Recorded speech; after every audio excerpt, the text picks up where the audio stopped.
Hi, my name is TyShima and welcome to my YouTube channel. So first, I want to thank all of my new subscribers. I'm so glad that you found my channel and that you liked it and that you subscribed. I also want to thank all of my subscribers that I have had since I started this channel, and all of my family members and all of my doula sisters that have been supporting me. Thank you so much for watching my videos. I also want to thank another family YouTubers, Gateway, for their recent shout out in one of their videos. I will link down below which one I'm talking about, but thank y'all so much for the shout out. I appreciate it so very much, and I love your channel. So if you like my channel, you may want to check out their channel. They have family related vlogs and they're a great channel to check out as well. And also hello to all my future subscribers if you haven't subscribed yet. So today's video is going to be all about how I was able to birth all three of my children without ever having to get an epidural. So how I was able to achieve that, some of the strategies that I used, how I prepared to do that, and how I was successful with having epidural free births. So if you want to know how I did that, just keep watching. Okay, so the very first thing that I did was watch other women on YouTube who had epidural free births. So if I can remember any of those women, if I find their videos, I will definitely link those down below so you can check them out as well. And I also do have all of my birth stories up in a playlist on my channel, so you can check those out where I explain in detail all of my births. But basically, I watched them, I listened to what they said. I listened to what they said helped them to be able to get through those contractions. I listened to how they said they felt in their body, if they said it was super painful, if they said it wasn't that painful, if they said at one point they did want an epidural, but they still kept pushing. So I listened to successful stories of women who were able to deliver their babies epidural free as well. And that really helped me. It really motivated me. And I took a lot of their suggestions on and I did those things myself too. So the very next thing that I can say about having an epidural free birth is research. Like just really educating myself about the whole process of labor and delivery and even pregnancy, and just how our bodies as women were made to birth babies, and just how the baby descends down the birth canal, how contractions bring the baby down and out, how you dilate, learning about the early stages of labor, active stages of labor, transition, the pushing stage, positions to push your baby out in, laboring positions. Like I researched everything. I read everything.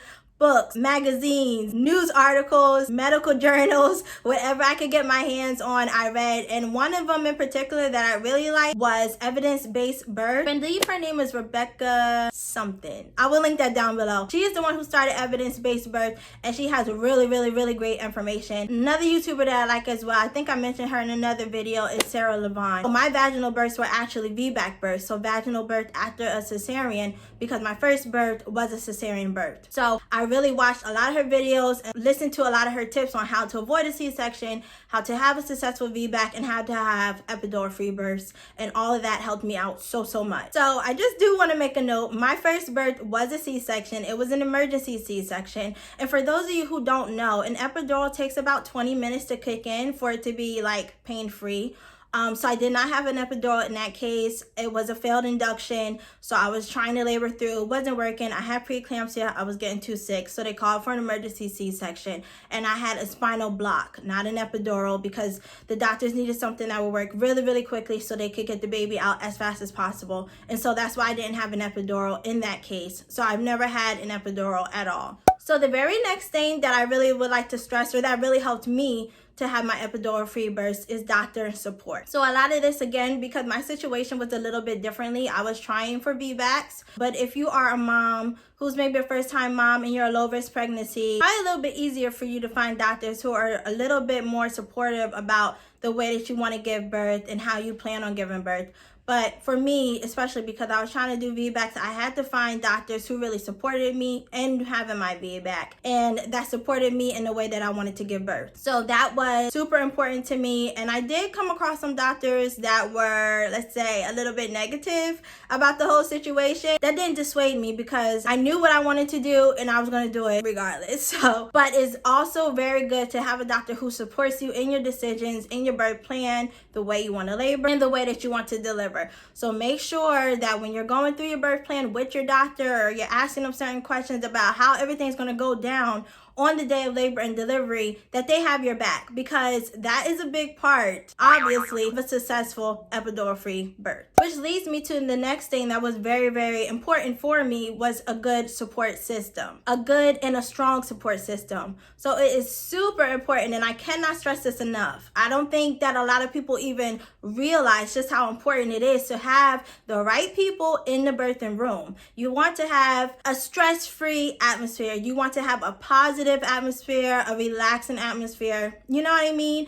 And you don't want people in the room with negative energy, because they can stall or even stop your progression of birth, which is not what you want, especially if you're trying to go epidural free. So make sure that you're surrounded by the right people. Make sure that you're surrounded by people who love you, who support you, and who care for you, who you actually, feel that way about as well.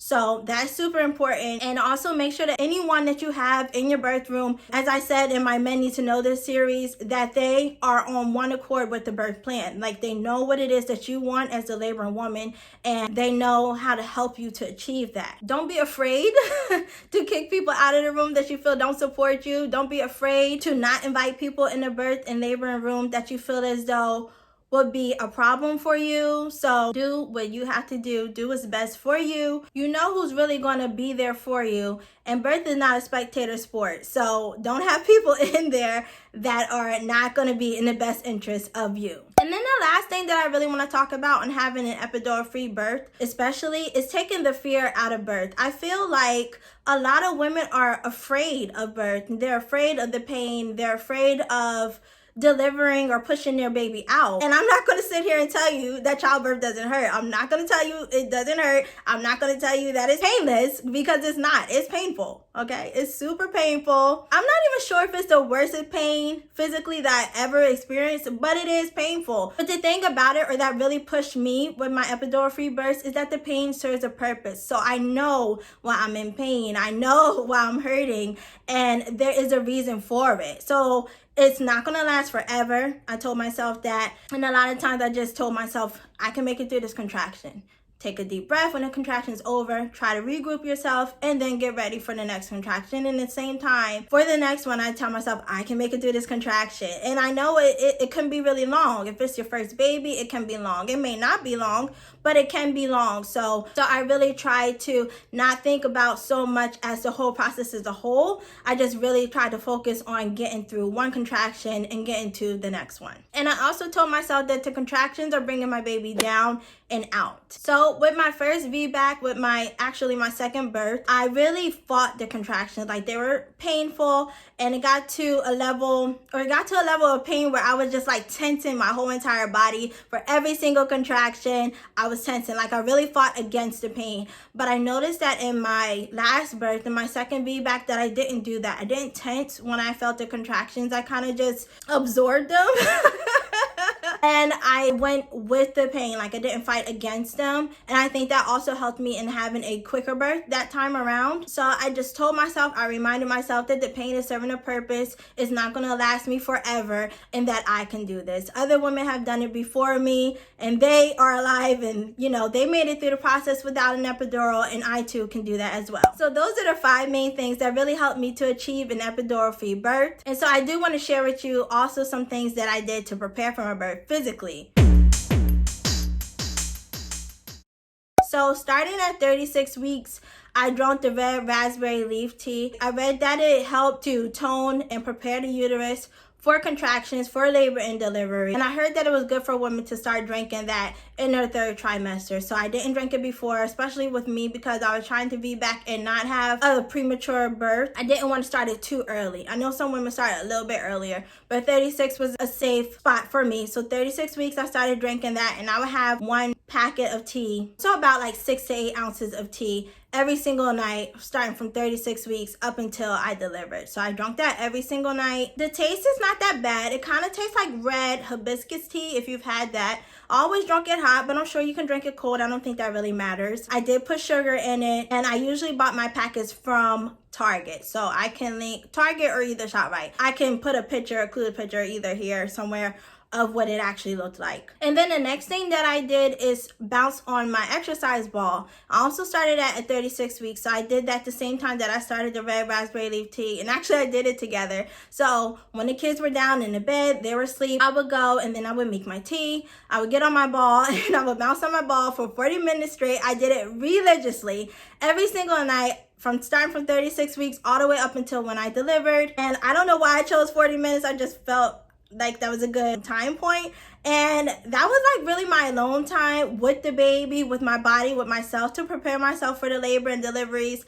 And I will watch like my favorite show. So for my second child, for Matthias, I watched Grey's Anatomy. That was my show of choice, which I love that show. And then for my last child, I watched Working Moms on Netflix. So love both of those shows. Usually when I'm pregnant, I tend to like baby or mom related content, and that really just helped me. It was like my alone time. So that really helped, and I really do believe that bouncing on the ball, that bouncing on the exercise ball every single night from 36 weeks all the way up to 40 or 41 weeks for my last child really helped me to prepare, especially the down there area, like my pelvis and my hips, like just everything, to get the baby in the right alignment. I really do feel like that helped with my birth so much. So I definitely highly recommend that you do that as well. So those are all of the things that I did in order to prepare, in order to get in a mindset to be able to achieve my epidural free births. And I just want to end this by saying there is no shame in getting an epidural. Please, please, please don't think that I'm saying you should not get an epidural.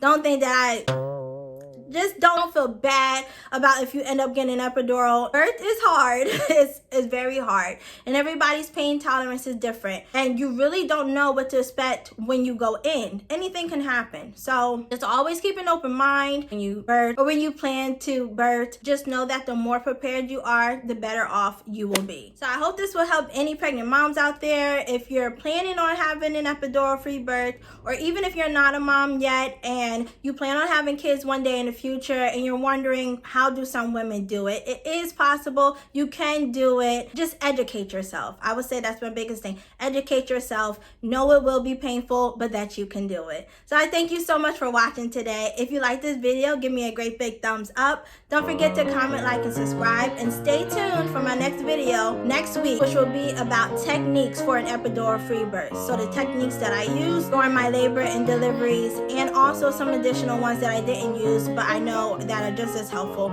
as a doula. So thank you so much for watching today. Remember to let your story be your power, and I'll see you in my next video. Bye.